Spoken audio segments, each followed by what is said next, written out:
Demonstrations and death in Iran. Violence breaks out as Iranians demand a better economy in the biggest protests in almost a decade. I'm Imran Gupta, and today's Newsmaker is the unrest in Iran.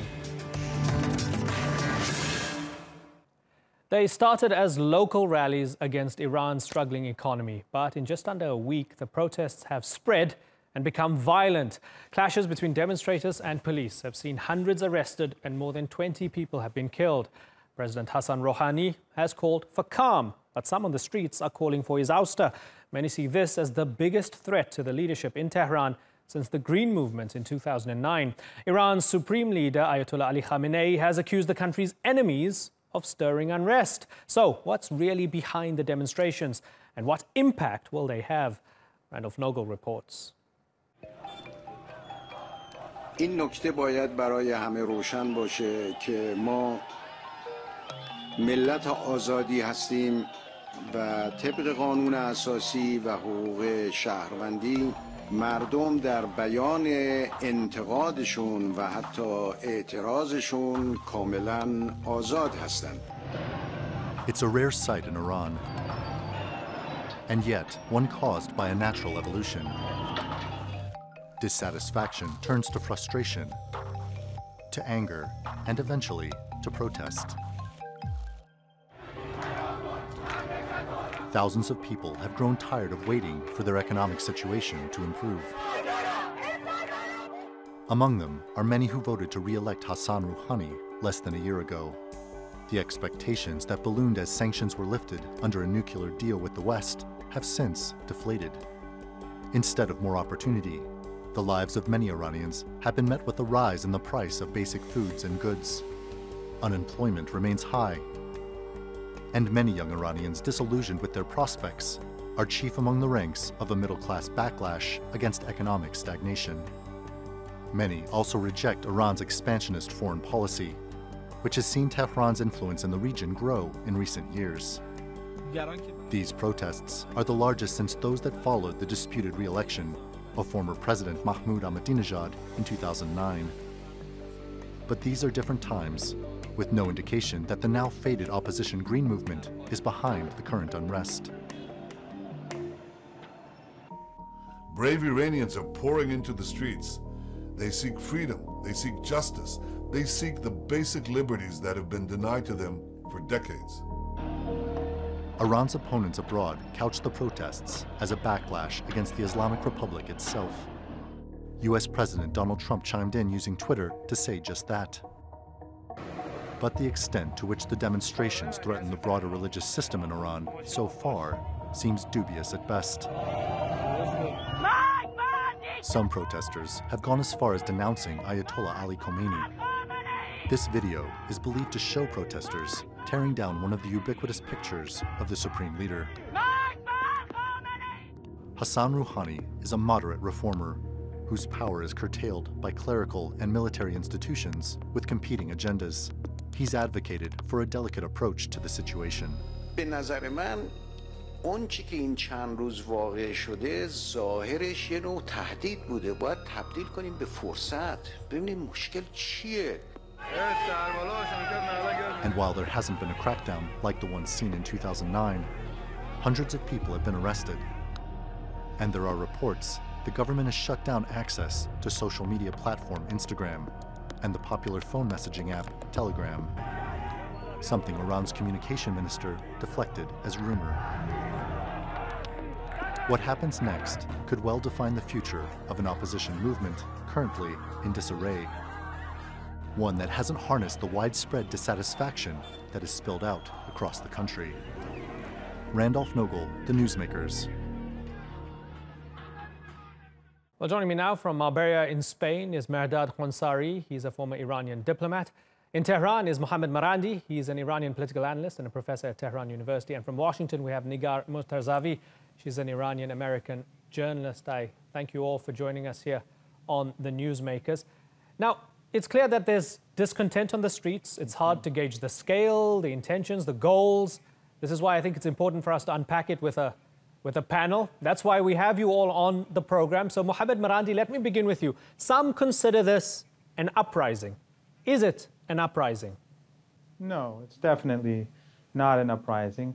There has to be some distinctions made between what actually the different groups that were on the streets or are on the streets. As said earlier, it began with protests about economic austerity, especially since a number of a couple, 2, 3 financial institutions collapsed and a lot of people lost their money.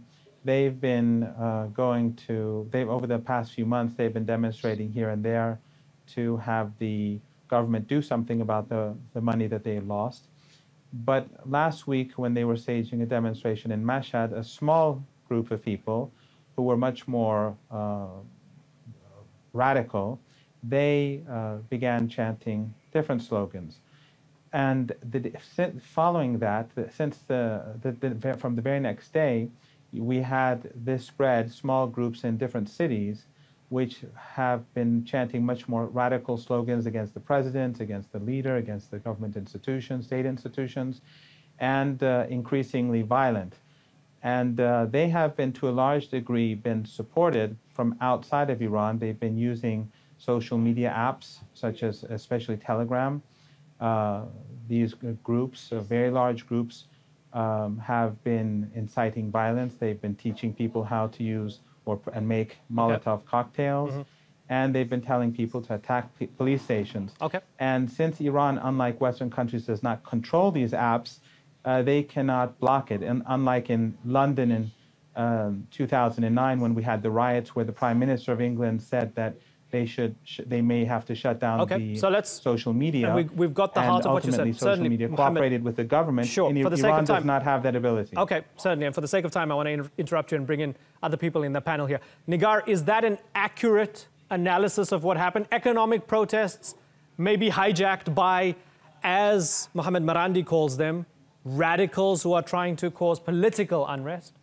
Well, these definitely started as economic protests, as a dissent, legitimate dissent, a grievance at the economic mismanagement that's been going on for years, not just from this administration.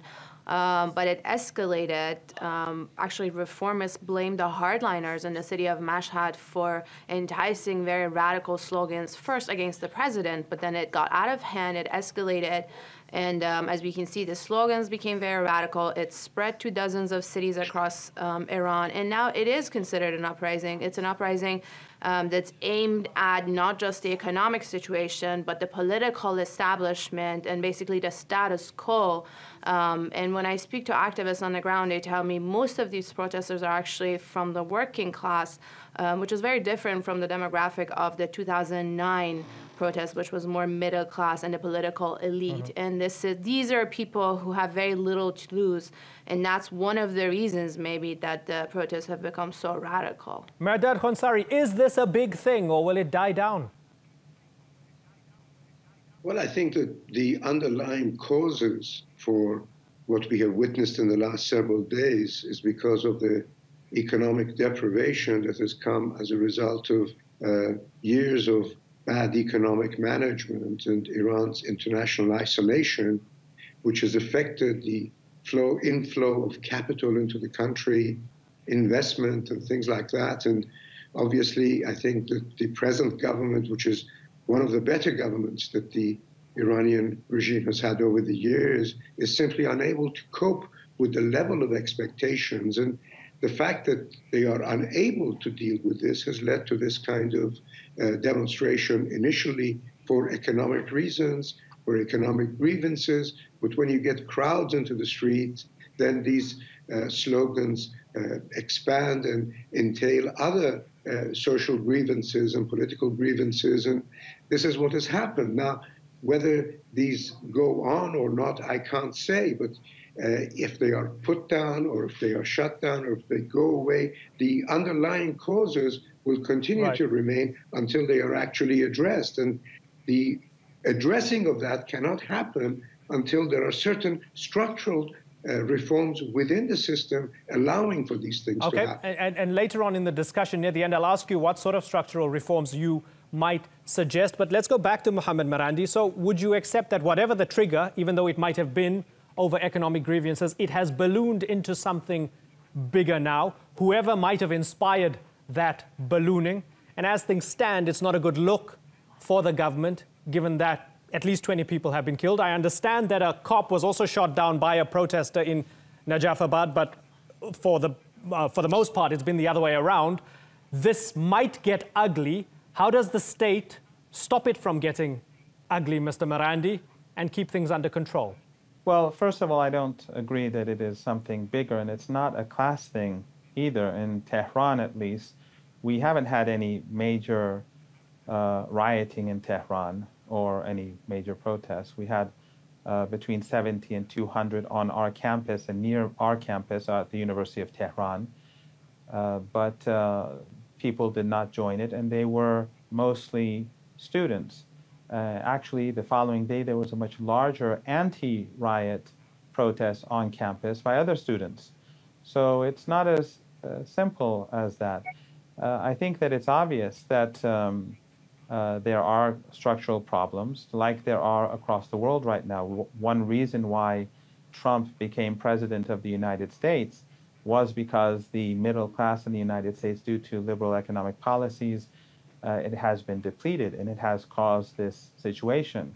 And some argue that the reforms that are being carried out by the current administration, which are necessary, maybe they should be slowed down, and there should be a broader net for those who are more vulnerable. But I would like to point out a couple of things, in that among those who were killed, were quite a few of them were killed attacking police stations, and the police resisted. More than one person was killed among the police, and 3 people were killed. A family was killed when a fire engine, a fire truck, which was taken by the rioters, they pushed it down a hill, and it went into a car and killed the whole family. Understood. So when you look at it from this perspective, the police have shown a great deal of restraint. And actually, there's a lot of anger towards the rioting, and it has died down during the last 2-3 days. So I think that the narrative that exists in the West, part of it has to do with wishful thinking than the reality on the ground. And it's interesting that you talk about the narrative in the West. Let me ask you, Negar, especially given that you're in Washington, D.C., Trump clearly wants a piece of this.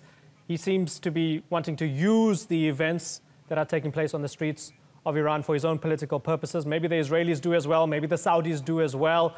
A whole number of countries. They all want a piece of it. That doesn't necessarily mean they are behind it, which some Iranians are claiming. But given that Trump has so heavily used the opportunity to criticize Iran, we've seen the U.S. State Department Deputy Assistant Secretary as well talking about more sanctions because of this crackdown. The U.S. seems to be champing at the bit to get involved. Is this wise?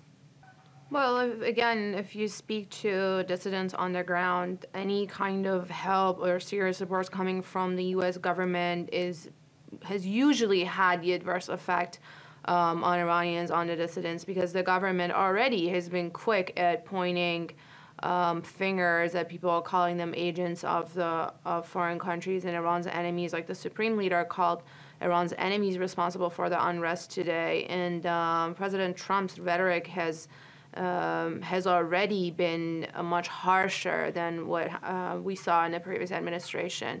And also, let's not forget that there's a new deadline coming up in mid-January for the president to sign sanctions waivers, sanctions that have been waived after the JCPOA, the nuclear deal, was signed, which he has to basically re-sign every few months. So there's serious concern about that deadline coming up. The president has the power to basically not renew the lifting of those sanctions and unravel at least the U.S. side of the Iran deal, which will have even more severe impacts on the Iranian economy.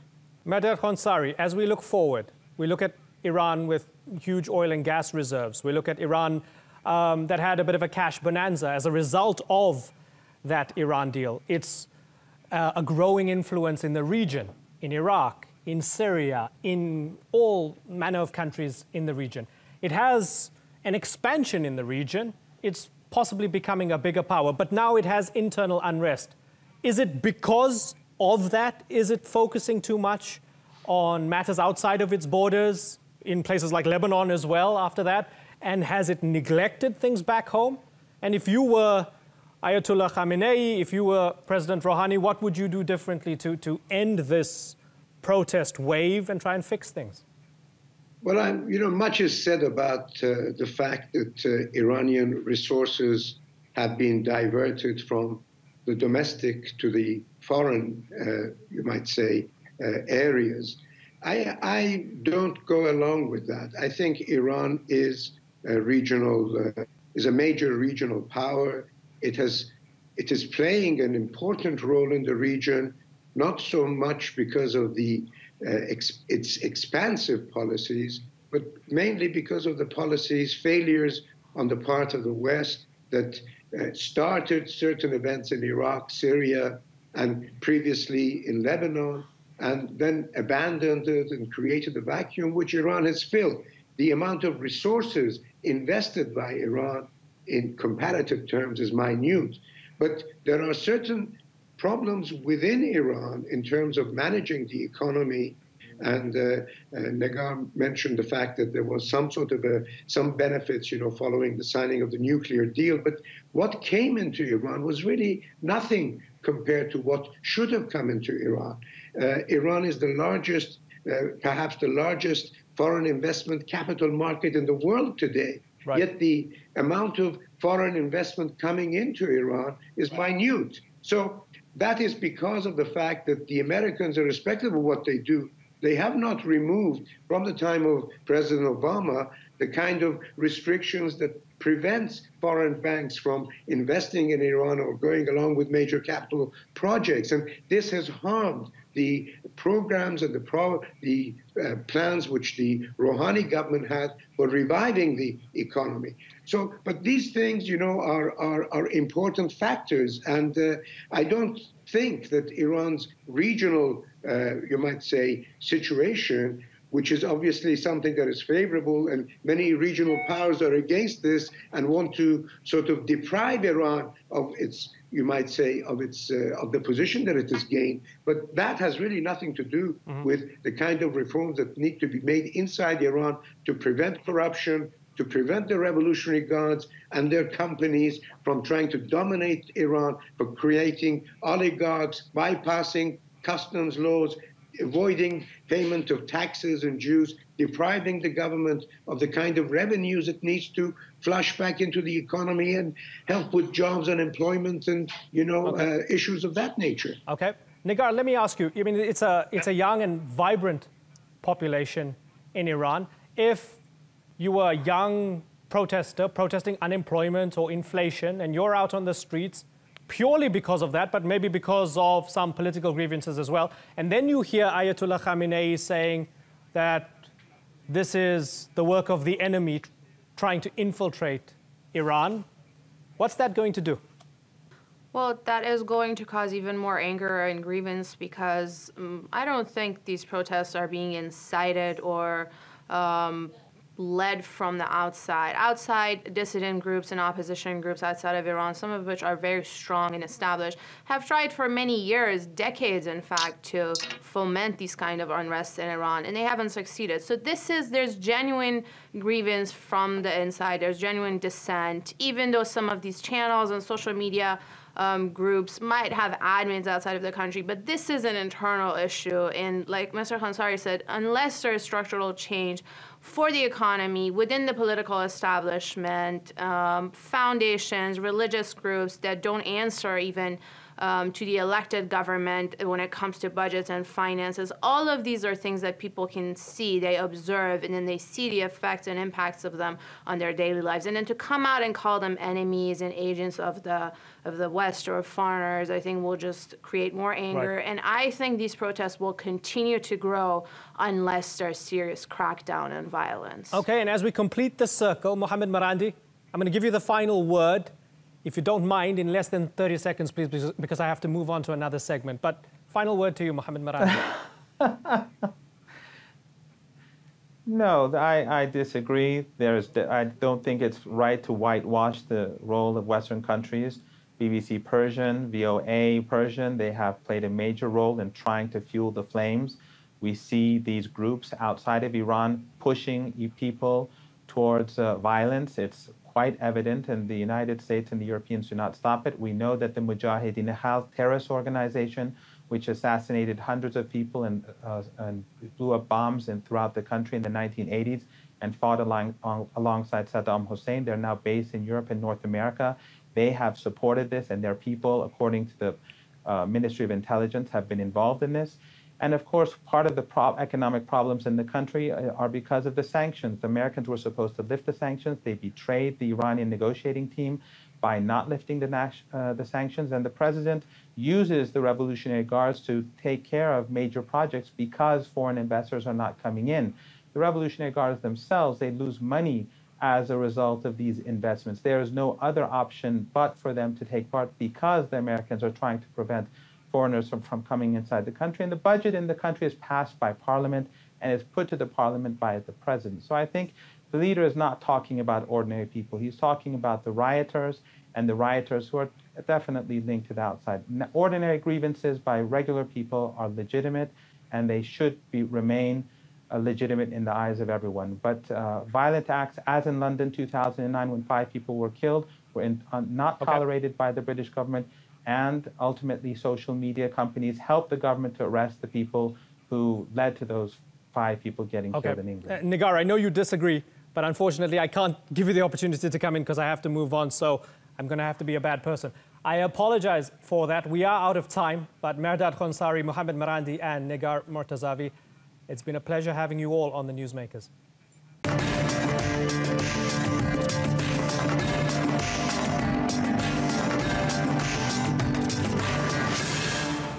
Still ahead, we speak with Kiev's public enemy number 1. Mikheil Saakashvili is the former Georgian leader who's now leading mass protests to get rid of Ukraine's president.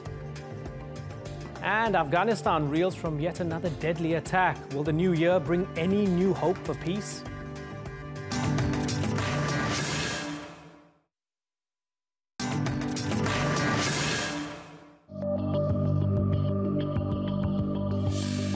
We have, as I said, cleanest administration, absolutely new people, Western educated professionals, which were recruited for competitive open tests, and really setting example I think what hopefully next Ukrainian government should look like.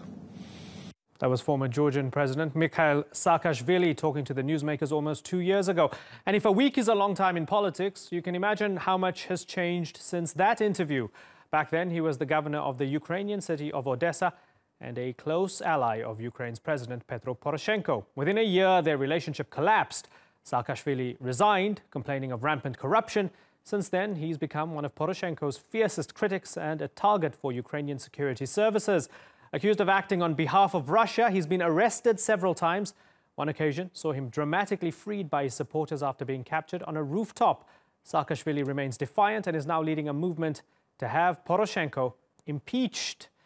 Well, we're joined now by the man himself. Mikheil Saakashvili joins us now from Kiev. Good to talk to you again. Different circumstances compared to the last time when you were in Istanbul. The Ukrainian state is coming after you. Are you afraid? No, I'm not. Well, look, I have huge support in Ukraine. What I'm afraid of is that Ukraine is really sliding down towards the path of economic stagnation and corruption, and that might lead to major upheavals in the country. That might make Russia's hand stronger here. That might even lead to Balkanization of Ukraine, and we want to avoid all that. And that's a real fear. Ukraine is, in terms of corruption, doing worse than most of sub-Saharan Africa and Nigeria. And this is the country that is growing with the pace of less than 2% at the time when it had lost more than 1/3 of its economy in previous years, and which means that if it grows with the same pace, if it continues to stagnate with the same pace, we will get to the level of pre-revolution level, pre-Maidan level in something like 20 years from now or something like that. So it would be another lost generation, another lot of lost opportunities. We are talking about the largest country in Europe with huge resources right now, which has become, in terms of GDP per capita, the poorest country in Europe. And that's a shame, and that will lead to other negative processes, and we're trying to stop them. the Prosecutor General, Mr. Lutsenko, says you are corrupt. They say that you received $500,000 from an ally of Russia's man, Mr. Yanukovych. That's their claim. They have audio recordings. No, you know as well as I do that this is absolute rubbish. And the fact is that Putin thinks I'm his worst enemy. Indeed, President Putin in the last press conference mentioned my name at least 12 times, and he all but encouraged the Ukrainian government's crackdown on me. He was calling on them to establish order. He said that in Russia he would never allow me to operate like I operate in Ukraine. And he clearly showed his frustration with the fact that I'm gaining strength here. So actually, we know who is who in this region. And certainly my presence in Ukraine is a major irritant to the Russians. But can you honestly tell me that you think that President Poroshenko is pro-Putin and that Putin is actually pulling the strings? The same President Poroshenko who is begging the West for arms. I cannot say he's asking them for arms to fight in the east against the Russians. He, of course, is very comfortable with... No. In my case, their interests fully coincide. That's for sure, no doubt about it. He also has very close allies of Putin as his business partners. He's making money in Russia, that's for sure. That's a fact of life. He has a big business operation in Russia, which is still thriving and flourishing. I cannot say, having said all that he's pro-Russian. Of course, I think it would be far-fetched, but the fact is that the Ukraine is getting weaker, and Ukraine getting weaker is making Putin stronger, and that's very unfortunate. That's exactly where the Russian game is.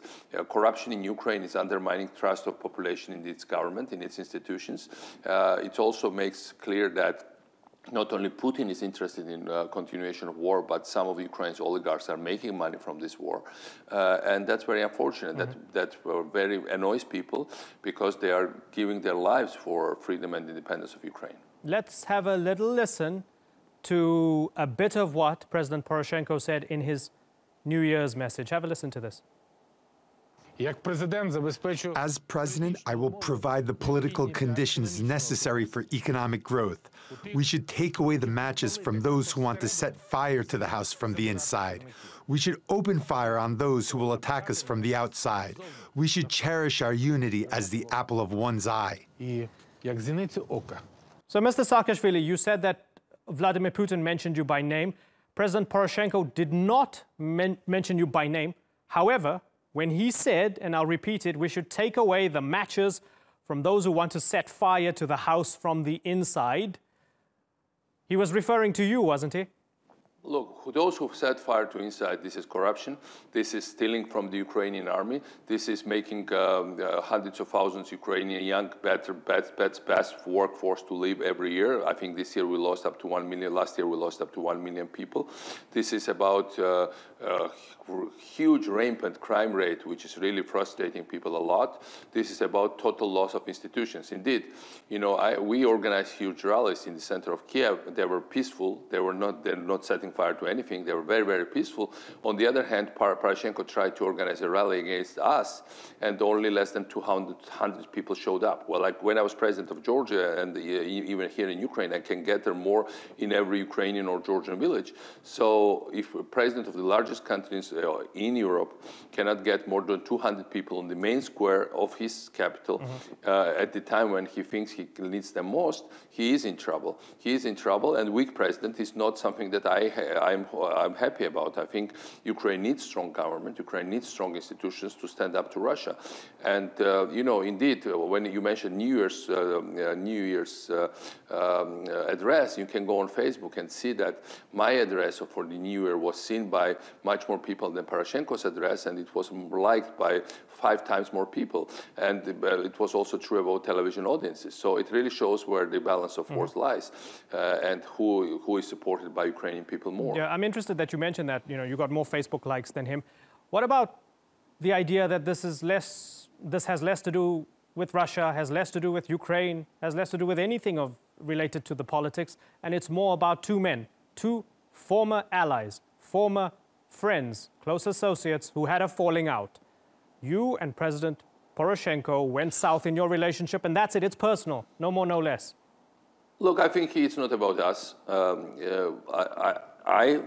I'm known to the Ukrainian people for successful defeat of corruption in Georgia, for the only successful reform experience among post-Soviet countries, that was Georgia, and for fighting corruption in Odessa and Ukraine in general. So people go after for me, and they support us not because they like me personally or something. I think that has more to do with symbols that I stand for. And of course, it's a very unusual situation. It's very unusual that former head of state of one country becomes prominent politician and even opposition leader in another. But that's how this region is. Those countries are very interrelated. We are intertwined. Our not only history is intertwined, but present problems are very similar.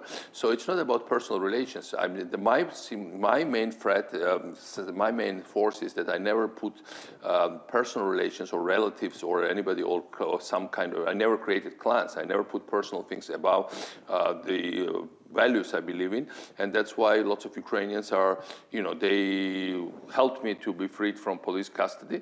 They support me. They guard my house round the clock, just volunteers. They're ready to mobilize anytime when the government tries to seize me again. And this is not by accident. These are people who are there for peaceful things, but on the other hand, they will not allow government to use violence. That's for sure. And that has nothing to do with relations of two people. These people are fighting for peacefully for their own selves, not for my positions or for my political future. So at the moment, you don't have a passport.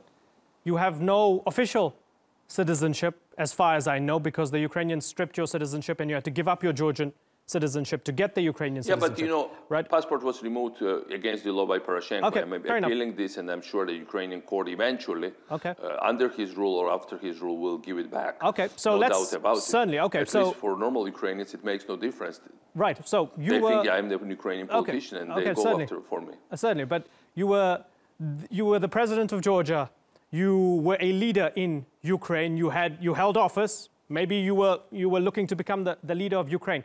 So as you spoke about that, and 2 years ago you told me you're not a president or prime minister for hire. You really mean what you say, and you say what you mean.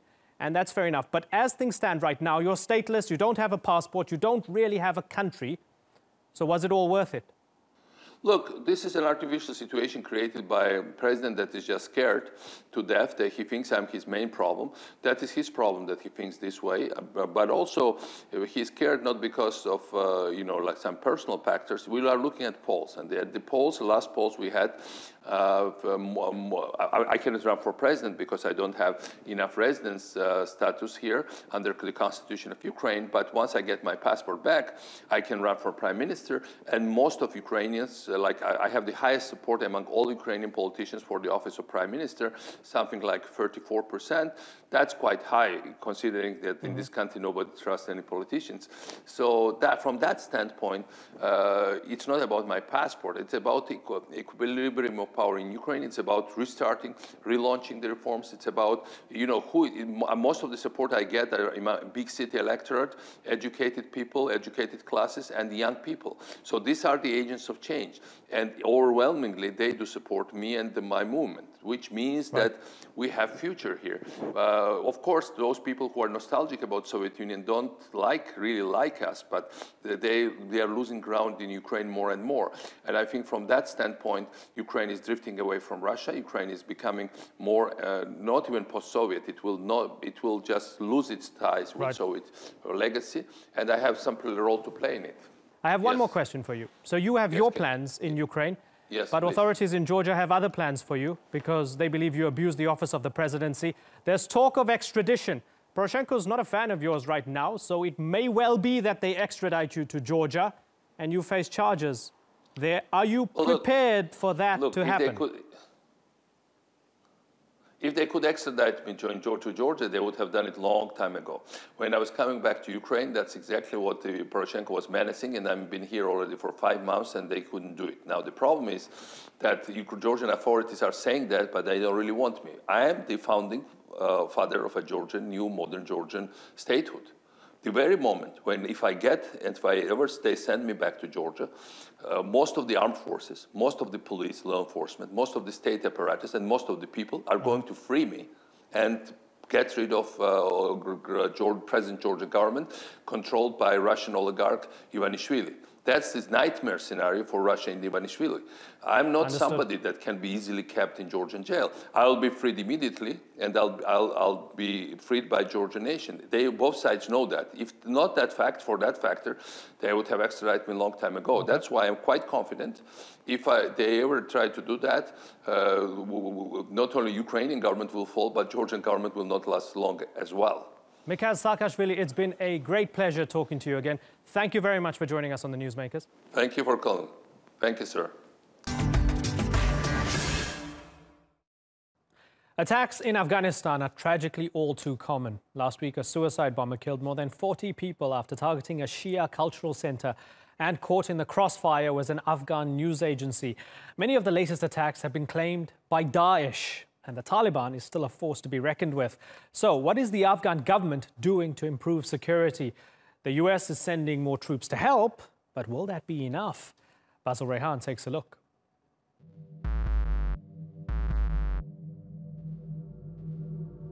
This is a scene of a recent deadly attack in Afghanistan's long-running conflict.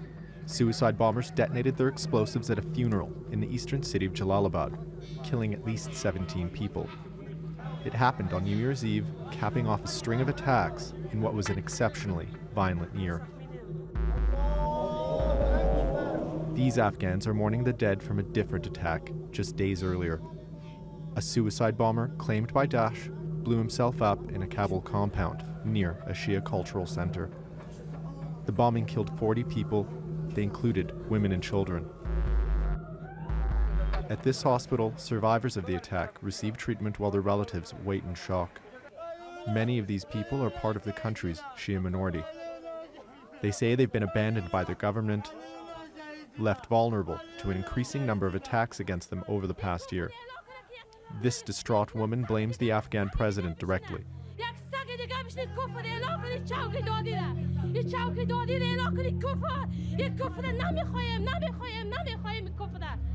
The same compound that housed a Shia cultural center was also home to the Afghan Voice news agency. Its Kabul headquarters have been shuttered by the attack for now.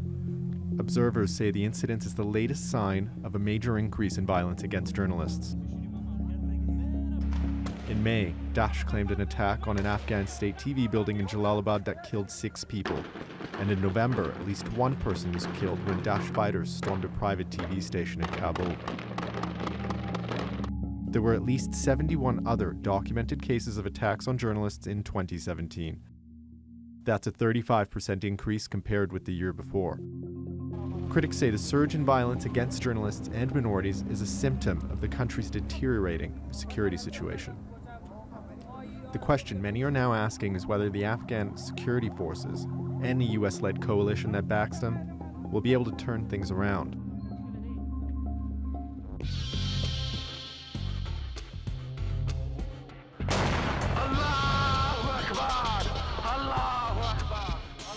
Afghanistan is grappling with a range of security challenges, from a persistent Taliban threat to unruly warlords and the recent emergence of Daesh. Meanwhile, Afghan forces are struggling to deal with endemic corruption, and troop morale is critically low in the face of record-level casualties. In response, the US and its NATO coalition have each announced more personnel to help train and support the Afghan security forces. Bureaucrats don't win battles. Soldiers do. The number of US soldiers in the country is expected to rise to nearly 16,000 this year, up from a low of about 11,000 in 2017, but it's still far off the peak levels seen in 2010. Other NATO members are increasing their personnel numbers by a combined 3,000 in 2018. At the end of one of the worst years on record since the US invaded Afghanistan 16 years ago, many critics are questioning whether this new surge will make any difference, and whether the Afghan people have any realistic hopes for peace in their near future.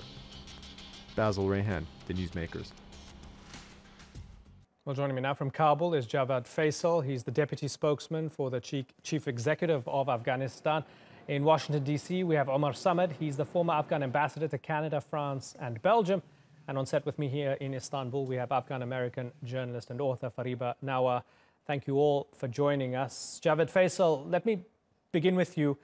The Taliban's in control of almost half the country, and now we're seeing Daesh attacking with more regularity. It's a horrible situation on the ground.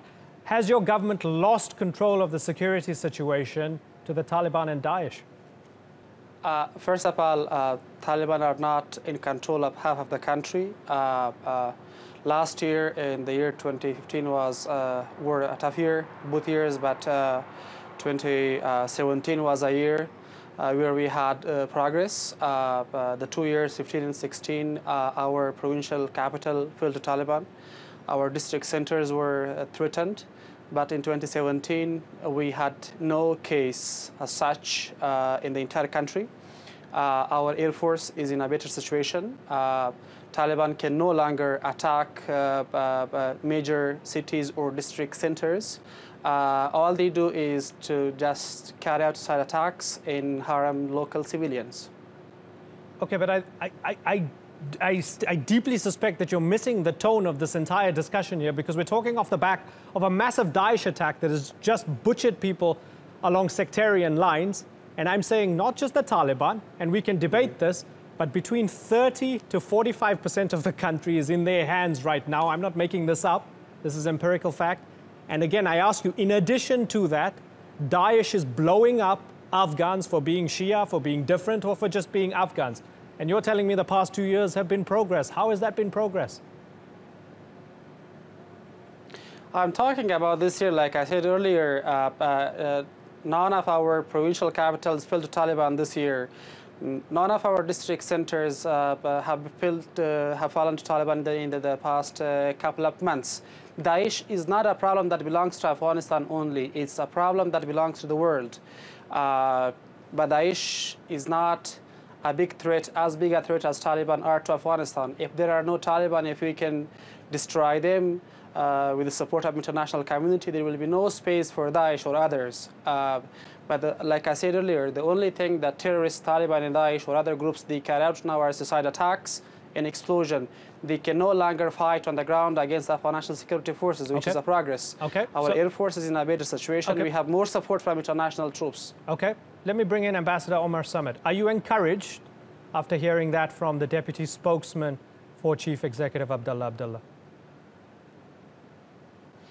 Well, I'm neither encouraged nor discouraged. I think the situation on the ground obviously is critical in the sense that the forces, whether you call them Daesh, Khorasan, which is a sort of a local version of IS, with a lot of questionable issues affiliated to it, or the Taliban, first of all, have not been able to make headways. Now, remember, the Americans called this a stalemate last year, and I think that what we are seeing is the thawing of the stalemate to some extent, and the softening of this stalemate over the past year. At the same time, Daesh and Taliban, and sometimes it's difficult to differentiate between the two, have resorted to very extreme measures like targeting attacks, killings, assassinations, and more importantly, suicide attacks on soft targets such as mosques, such as markets, even hospitals.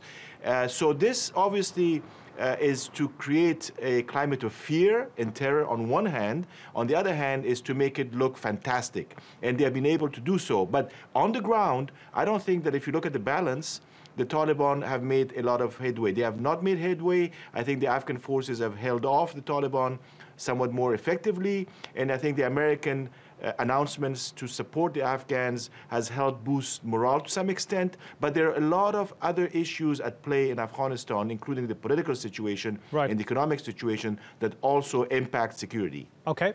Fariba Nawa, as someone who left the country, and as you were telling me before the show, you can't go back right now. When you hear about the current security situation, and you hear NATO saying they're sending 3,000 more troops, and they're boosting the Afghan security forces, do you feel that they can sort out your country so that you can go back? Not necessarily at this point, because what I'm seeing is perception versus reality. Even if there are more troops on the ground, if you don't have local support, if the Taliban are winning more hearts and minds than the government is, we're not going to have security at this point. I don't see that happening. I am somewhat hopeful with this sort of idea that we need to confront Pakistan more, confront the foreign meddling more. But we have infighting inside the government, and I think that's a huge weakness that needs to be tackled and resolved. Let's talk about Pakistan for a moment, because US President Donald Trump had tweeted about them not long after these recent attacks. He went on Twitter and said the United States has foolishly given Pakistan more than $33 billion in aid over the last 15 years, and they have given us nothing but lies and deceit, thinking of our leaders as fools. They give safe haven to the terrorists we hunt in Afghanistan with little help. No more. Hamid Karzai, former president, agreeing with that, said President Donald Trump's tweet on Pakistan's duplicitous position over the past 15 years is vindication that the war on terror is not in bombing Afghan villages and homes, but in the sanctuaries beyond Afghanistan. I welcome today's clarity in President Trump's remarks and propose a joint U.S. regional coalition to pressurize the Pakistan military establishment to bring peace to not just Afghanistan, but the entire region. Javad Faisal, do you support that? Do you believe that Pakistan is the source of all your problems? Certainly. We have been saying for so many years that the main problem is within Pakistan. The terrorists you named, Taliban, Daesh, or other organizations, they have all been supported by Pakistan. The Daesh we have in Afghanistan is not a Daesh from Iraq or Syria. It's the one created within Pakistan, labeled by Pakistanis as Daesh, or some of them are former Taliban, who were divided after the death of Mullah Omar. So the main problem is within the Pakistan. We have been asking our international partners, especially America and the NATO, that there is the main problem. We have to work with them, or we have to find ways to encourage them to not support the enemies of Afghanistan, the enemies of the world, because terrorists are enemies to everybody. I will have to say that Taliban are not winning minds in Afghanistan or hearts in Afghanistan. They are the enemies of these people. They have been killing our people on a daily basis. And the support comes to Taliban is from Pakistan or some other countries, but mainly Pakistan. If Pakistan stops supporting Taliban, we will not have any problem against them. Taliban cannot have any safe havens within Afghanistan. They will be destroyed, and the groups that have been supported by Taliban will be destroyed too. In the interest of time, I'm going to take the response to that and pose it to Ambassador Omar Samad. The counterpoint to that is that we've had the US Defense Secretary Mattis even saying that the Russians and the Iranians are also supporting the Taliban, giving them weapons, and so on. I spoke with the Pakistani Foreign Minister Khawaja Asif, who said, hey, in the past, maybe Pakistan supported some of these groups like the Haqqani Network, but no more. And he believes, and Pakistan believes, that at the moment the United States and Afghanistan are scapegoating Pakistan for their failures for 16 years in Afghanistan. They need an easy punching boy. They need a scapegoat, and that is Pakistan. Is there any truth to that? I don't think it's an issue of scapegoating Pakistan. I think that the record speaks for itself. The international community knows very well what role Pakistan has played. Unfortunately, the role that Pakistan has played over the last even 20, 25 years, even before 9/11, was a very destructive, unhelpful role, not only unhelpful to Afghanistan, but also to Pakistan itself and the region overall. Now, there's an attempt nowadays, because of the shifting geopolitical scene in South Central Asia and the Middle East, for Pakistan to try to get China, Russia, and Iran on its side.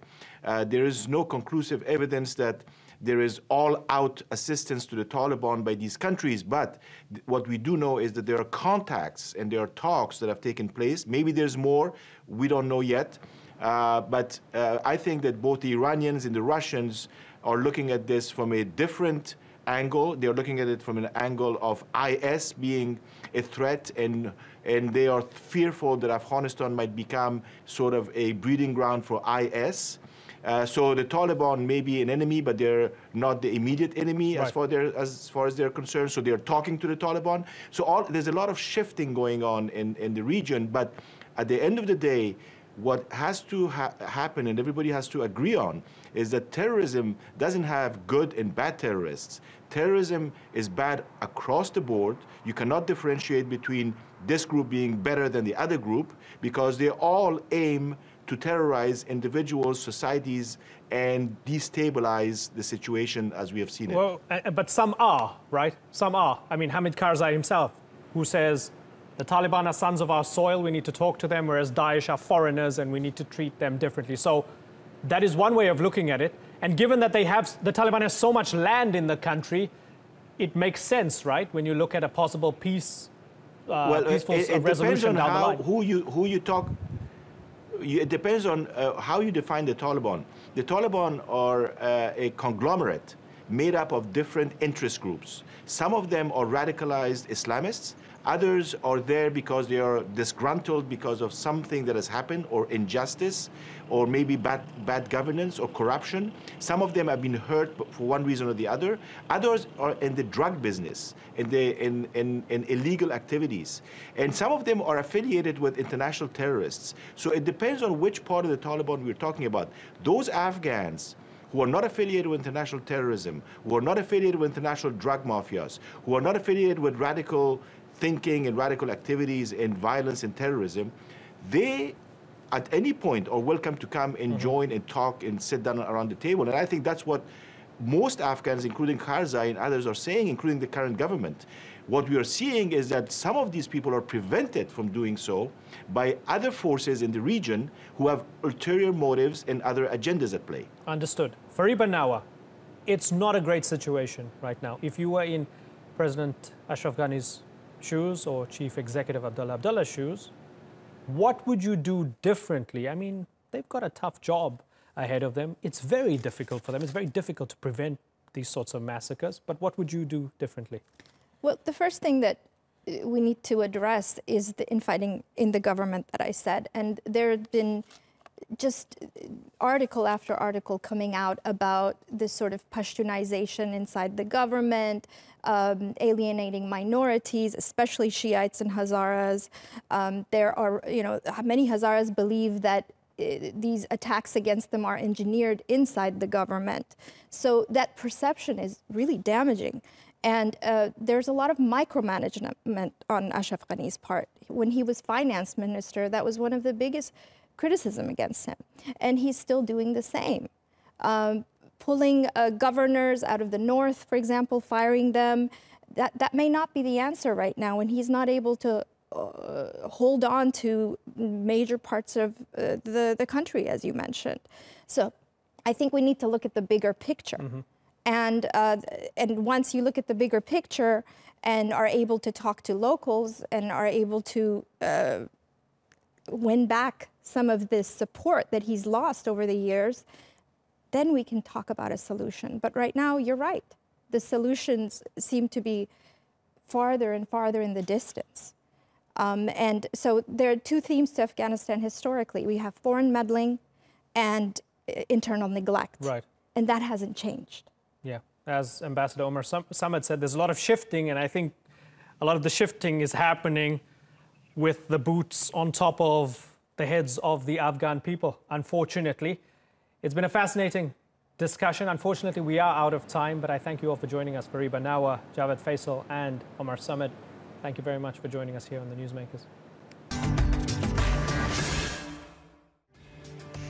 That's all for this edition of the Newsmakers with me, Imran Gapta. You can check out more of our stories on YouTube, Facebook, and Twitter.